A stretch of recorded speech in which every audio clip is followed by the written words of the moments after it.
Call me Gary Kuya Roms, hindi tunay na pangalan. 27 years old ako at wala pang asawa.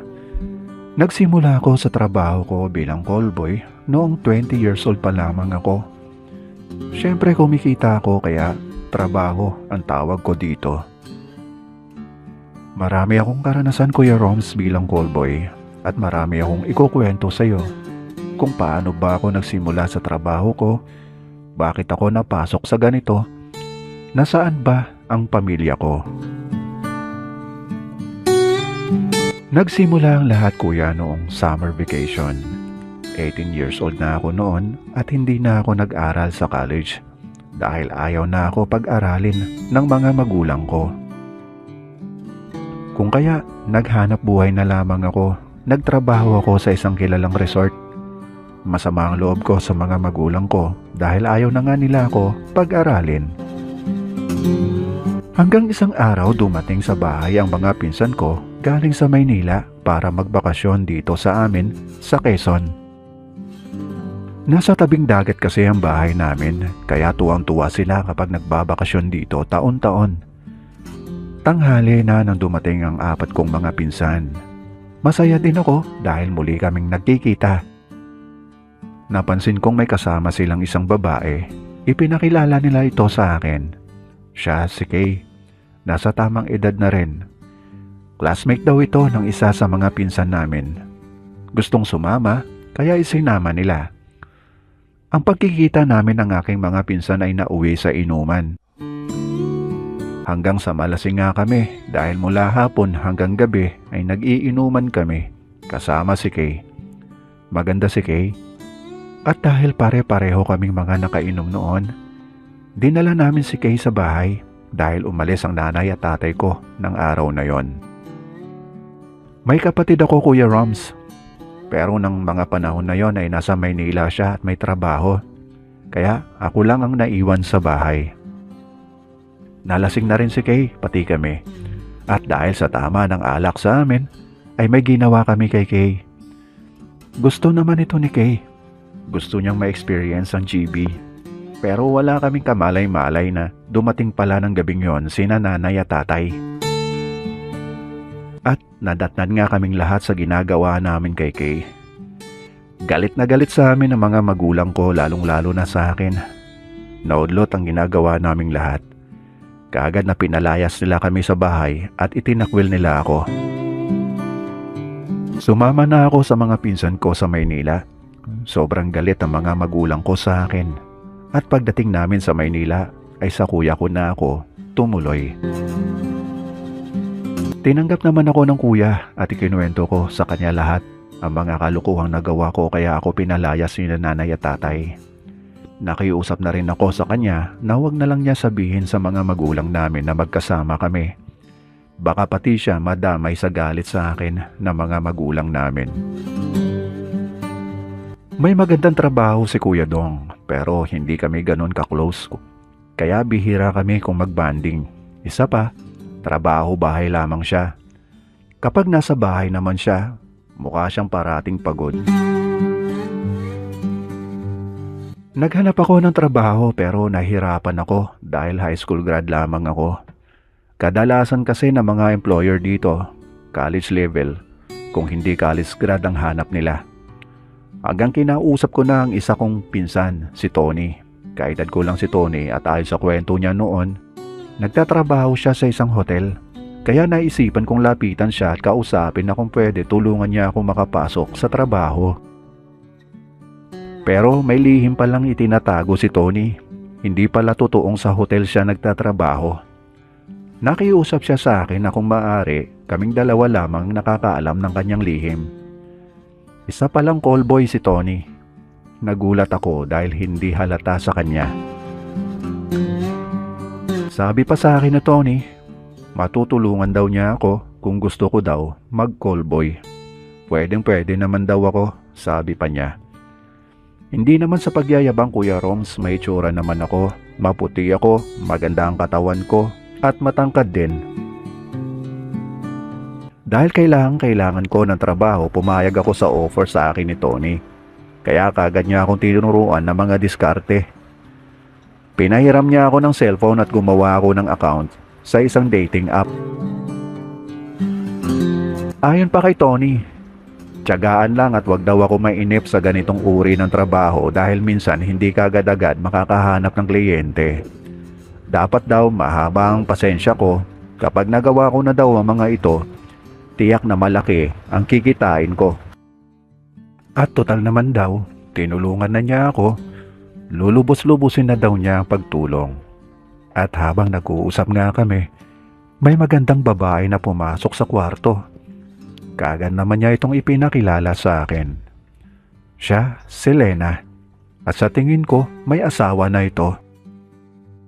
Pero hindi na nabanggit pa si Tony ng ibang detalye. Regular na kliyente daw niya si Lena. Maganda at gusto ko ang hubog ng kanyang katawan. Sabi pa ni Tony, alam na ni Lena ang gagawin sa kanya. Nagulat ako dahil may plano pala sila sa akin. At para rin daw kapag magkaroon ako ng kliyente, alam ko na ang aking gagawin. Naiintindihan ko ang ibig sabihin ni Tony. Tinuruan muna ako ni Lena. Lumabas na nga si Tony sa kwarto at naiwan kaming dalawa lamang ni Lena. Nakangiti siya sa akin, halatang wala daw akong alam.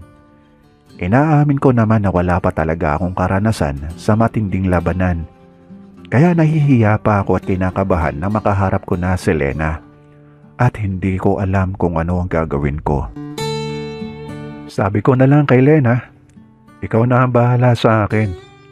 Oo, sa ngayon, pero dapat kapag may kliyente ka na, ikaw dapat ang bahala sa lahat. Huwag mo hayaang hindi sila masatisfy. Sagot sa akin ni Lena. At nagsimula na nga si Lena. Itinuro niya sa akin kung ano ang una kong gagawin. Step by step. Mula sa taas, pababa. Pinaulit-ulit sa akin ni Lena hanggang sa matuto na ako. At sabi pa ni Lena, madali naman pala ako matuto. Lalo na at nagawa kong ihatid siya sa tuktok ng Mount Everest. Gabi na ako nakauwi sa bahay at binanggit ko kay kuya na may trabaho na ako sa paggawa ng pintura. Naniwala naman siya o siguro baka wala lang siyang pakialam. Nakiusap na lang uli ako sa kanya na huwag niya sabihin sa nanay ko na nasa poder niya ako. At yun na nga ang ginawa ko, Kuya Roms. Umaalis ako sa bahay ng kuya ko araw-araw at tumatambay ako sa bahay ni Tony. Umupa na rin kasi siya ng sarili niyang bahay. Ang alam ng kuya ko ay nagtatrabaho ako sa paggawaan ng pintura. Hanggang matapos ang isang linggo sa pagtsatsaga ko sa paghihintay ay nakatanggap ako ng mensahe sa isang posibleng kliyente. Nagtanong siya ng detalye ko. Matapos ko sabihin ang lahat, nagkasundo kaming magkita. Ang setup namin ay pupuntahan ko na lamang siya sa isang hotel na tutuluyan niya. Ibinigay niya sa akin ang address, pati na rin ang numero ng kwarto ng tinuluyan niyang hotel. Nelia ang pakilala niya sa akin. Nasa early 40s na si Nelia at sa tingin ko naman ay maganda siya. Nasa ibang bansa daw kasi ang asawa niya, kaya nalulungkot daw siya at nai-stress sa bahay. Dumating ako sa hotel sa tamang oras. Nang pagpasok ko sa kwarto ay kaagad kong nadatnan si Nelia. May nakahanda siyang 4 na bote ng beer at may pagkain naman. Suot pa niya ang damit niyang pang-opisina. Hindi ko inaasahan na maganda pa pala si Nelia. Maputi siya at makinis kahit medyo malaman ang katawan. Mukha naman siyang masarap kausap. Hindi na ako nagtanong pa ng mga bagay na personal tungkol sa kanya. Kagaya nga ng usapan namin, sekreto lang ang lahat ng ito. Kumain na kami at naubos namin ang 4 na bote ng beer. Naligo na siya dahil nakaramdam na siya ng hilo at init. At nang paglabas nga niya ay kaagad ko siyang sinalubong. Nagpaubaya na siya at sumabay na sa akin. Pero sabi ko sa kanya, ako na ang bahala sa kanya. Inumpisahan ko na kay Nelia ang dapat kong gawin at wala pang ang 5 minuto ay nakarating na siya sa tuktok ng Mount Mayon.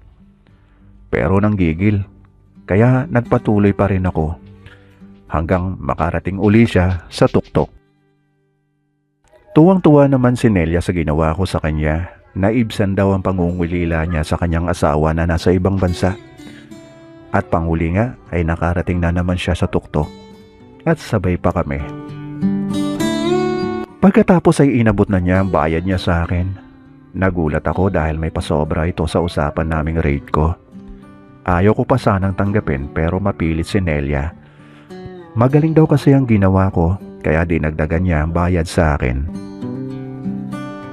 Tinanggap ko na ang bayad at nagpasalamat ako sa kanya. Umuwi na ako sa bahay at inabot ko na kay kuya ang share ko sa upa at pati na rin sa mga water bills at kuryente. Tahimik naman itong tinanggap ni kuya. Malaki pa natira sa akin, magbibigay pa ako kay Tony. Kahit papaano malaki ang tulong niya sa akin, may panggastos pa ako sa sarili ko. Sumunod na Sabado ay may nag-message na naman sa akin. Siya si Glory, hindi tunay na pangalan, 48 years old na. Kaagad nga kaming nagkasundo. Ang usapan namin ay mauuna na siyang pumasok sa isang hotel at papasok na lamang ako. Dumating ako at nadatnan ko nga si Glory na naghihintay sa akin. Kahit nasa ganong edad na ay bakas pa rin ang kagandahan niya. Medyo nahihiya pa siya. First time daw kasi niyang mag-book ng kagaya ko. Kaya panay ang hingi niya ng pasensya sa akin. Inintindi ko na lamang siya. Kaya nauwi sa kwentuhan ng pagkikita namin. Nagkwento siya ng buhay niya. Ayon sa kanya, nagtatrabaho daw siya sa isang insurance company at 2 taon na siyang biyuda. Kaya namimiss daw niyang magpa-inject. Natatawa ako kay Glory dahil para siyang bata. Sabi ko naman sa kanya, kaya kong ibigay ang kaligayahang hanap niya. Kwento pa ni Glory sa buong pagsasama daw nila ng kanyang namayapang asawa ay ni minsan hindi siya naihatid nito sa tuktok ng Mount Everest. Ang tanging ginagawa lamang daw kasi sa kanya ng asawa niya ay magbabaon lamang daw ito ng pako at uhugutin din pagkatapos at wala na. Hindi naman niya masabi sa kanyang asawa ang nararamdaman niyang hindi pa siya tapos. Nasanay na daw kasi ang asawa niya sa ganon. May 2 anak daw siya na parehong nag-aaral pa sa college. At madalas daw silang nagtatalo dahil hindi nakikinig sa kanya ang mga ito. At madalas umaalis sa bahay ang mga anak niya. Kaya lalo siyang nalulungkot. Kaya naisipan niya maghanap ng kagaya ko. Baka sakali maalis ang stress na nararamdaman niya. Habang nagkukwento nga si Glory ay hindi ko napigilan ang aking sarili. Kaagad nga akong lumapit sa kanya. Ang bango niya, kaya kaagad ko siyang hinalikan at sinimulan ko na siyang paligayahin. Tumanggi pa siya pero wala rin nagawa. Hanggang sa nagawa ko na makarating siya sa tuktok ng Mount Mayon. Sa unang pagkakataon ay nakarating siya dito. Ayon pa kay Glory ay hindi siya makapaniwala na magawa kong mapaligaya siya ng ganito. Nagpasalamat sa akin si Glory. Sumunod na linggo ay muling nagpadala sa akin ng mensahe si Nelia. Gusto niyang kunin uli ang serbisyo ko. Pero may panibago siyang pakiusap sa akin. Kasama daw niya ang asawa niya. Nagulat ako sa sinabi niya. Wag daw ako mag-alala dahil ang una daw namin pagkikita ay alam daw ito ng mister niya at okay naman sa kanya. Ngayong dumating na daw ito ay gusto ng asawa niya na kasama siya. Nagdadalawang isip ako sa offer ni Nelia sa akin. Nangihinayang din ako sa perang ibabayad niya sa akin, kaya lang nahihiya ako sa asawa niya. Hindi pa kasi ako nakasubok ng ganong setup. 2 kaming lalaki at siya lang ang babae. Hindi ako sanay. Pero habang nag-iisip ako, nakaramdam naman ako ng excitement sa gagawin naming 3. Kaya kaagad akong tumawag kay Nelia, sinabi kong payag ako sa offer niya. 2 kami ng mister niya at siya. Kagaya uli ng dati ang setup namin, mauuna na sila sa hotel at susunod na lamang ako. Dumating ako sa tamang oras sa sinabi nilang hotel at pagpasok ko nga ay nadatnan ko ang mag-asawa, si Nelia at ang ipinakilala niya sa akin na si Matt. Halos magkasing edad lamang sila. Nahalata ni Matt na medyo nahihiya ako kaya gumawa siya ng way para mawala ang hiya ko. Kinausap niya ako ng kinausap. Ayon sa kanya, siya daw ang may ideya ng ganitong setup. Medyo kasi nawawala na ang init nila sa isa't isa ng asawa niya at gusto niyang manumbalik ang dati. Kaya nga noong una naming pagkikita ni Nelia ay alam niya ito at nakaramdam siya ng kakaibang pananabik sa asawa niya. Matagal daw bago niya na-convince si Nelia, wife niya, bago pumayag. Noong una, natatakot at nahihiya. Pero nang masubukan daw ito ni Nelia, ay nagtiwala na sila sa akin. Habang nagkukwento ay siya namang abot sa akin ni Matt ng maliit na baso na may lamang tequila. Umikot kagad ang tenga ko. Lumakas ang kabog ng dibdib ko nang makitang lumabas ng bathroom si Nelia na bagong paligo.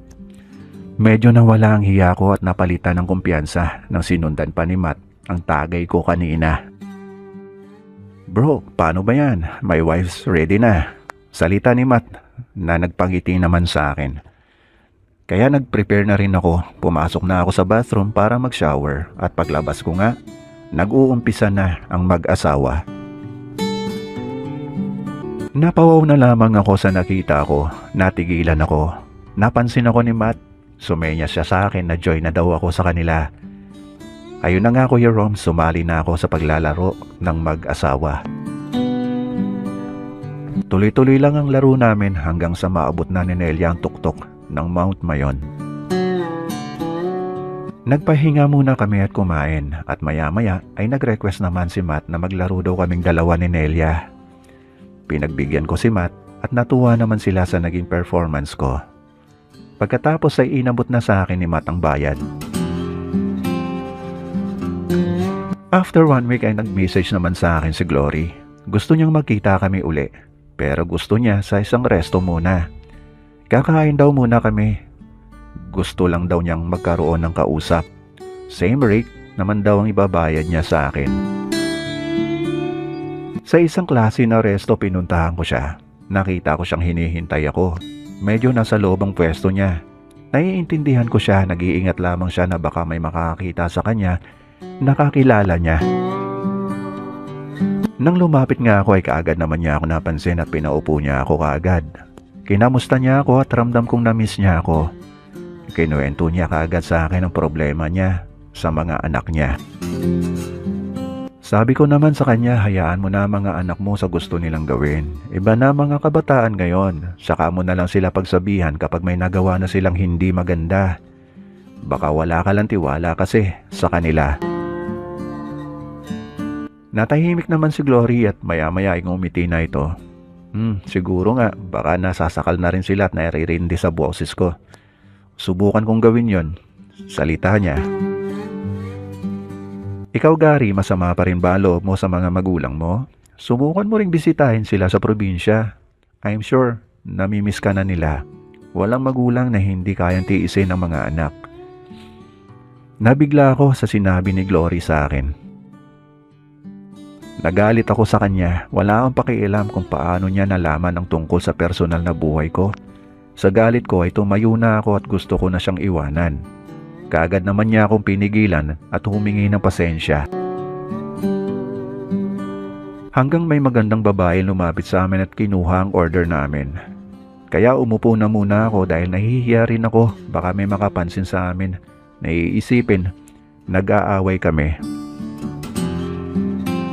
Pero laking gulat ni Glory nang ang babaeng lumapit ay kilala pala siya. Ma'am Divine, kamusta po kayo? Salita ng magandang waitress.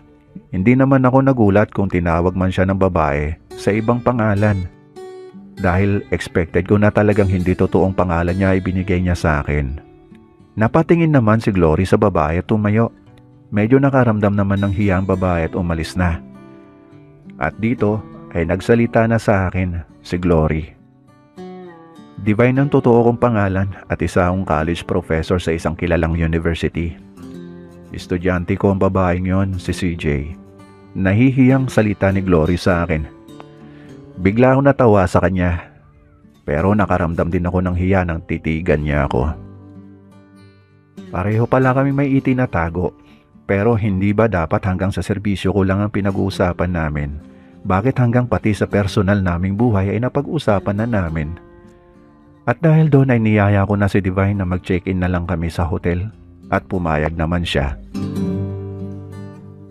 At pagdating nga sa loob ay para kami mag-asawa na nag-away tapos biglang nagkabate at eto sa loob ng 4 na sulok ng kwarto, nagtapos. Natapos kami ni Divine ng masayang masaya. Pag-uwi ko ng bahay ay hindi ko nadatnan si kuya. Nahiga na lamang ako at nag-iisip ako. Hindi ko maiwasang isipin ang mga sinabi sa akin ni Divine. Naalala ko ang mga magulang ko sa probinsya. Halos 2 taon na rin akong walang balita sa kanila. Bigla ko silang na-miss at nalungkot ako. Paano kaya kung nagkasakit na sila pareho nang hindi ko alam? Sinong mag-aalaga sa kanila? Dahil tanging ako lang naman ang inaasahan nila at makatuwang nila sa buhay. Maya-maya ay nakarinig ako ng katok. Si kuya dumating na. May bitbit na pagkain pero alam kong para lamang sa sarili niya. Sa hindi ko malamang dahilan nagsalita siya, tinanong niya ako, "Kumain ka na ba, Gary?" "Hindi pa kuya," sagot ko. Inabot niya sa akin ang bitbit niyang pagkain na alam kong tinake out niya mula sa nadaan ng fast food. At alam kong hindi pa siya kumakain. "Pagkain mo yan kuya, okay lang ako. Kaya ko pa naman." Pero hindi pumayag ang kuya ko. "Ati na lang tayo dito, Gary." Habang nagsasalita nga ay kumuha siya ng plato at inilagay ang isang piraso ng manok at hinati niya ito ng kamay niya at isinama na niya ang kanin. At inabot niya sa akin ang plato. "Sabay na tayo kumain, Gary," salita niya. Sorry Gary sa nangyayari. Sa pambihirang pagkakataon ay narinig ko ito kay kuya. Kaya nagtaka ako kung bakit siya humihingi ng sorry. Ayon pa kay Kuya Dong, hindi daw ako nakapagtapos ng pag-aaral dahil sa kanya. Dahil inuna siya ng aming magulang. Kaya naubos at naisan lang iba nilang mga bukid sa probinsya. Nangako siya noon sa mga magulang namin na pag-aralin niya ako pero hindi niya natupad yon dahil tinubos niya mga nakasanlang mga lupa nila. Habang nagsasalita nga si kuya ay nangilid na ang mga luha ko. Nahihiya daw siya sa akin dahil hindi niya natupad ang pangako niya na pag-aralin niya ako. Kaya daw napasok ako sa trabaho ko ngayon bilang callboy. Nagulat ako sa nalaman ni kuya. Nakaramdam ako ng hiya sa kanya at sa sarili ko. "Pag-aaralin na kita, Gary," salita pa ni Kuya Dong. Natuwa ako nang marinig ko ang mga sinabi sa akin ni kuya. Pero nag-iisip pa rin ako. Ilang linggo ring hindi muna ako tumanggap ng bookings. Hanggang naalala ko uli ang sinabi sa akin ni Divine. Bumalik ako sa probinsyang Kuya Roms at nakita ko kung gaano kasaya ang nanay at tatay ko nang muli kong makita. Alam pala nila lahat ng nangyayari sa akin sa Maynila dahil regular na tumatawag si Kuya Dong sa kanila. Sa ngayon Kuya Roms ay naghahanda na ako para sa muling pagpasok sa kolehiyo. Maraming salamat, Gary.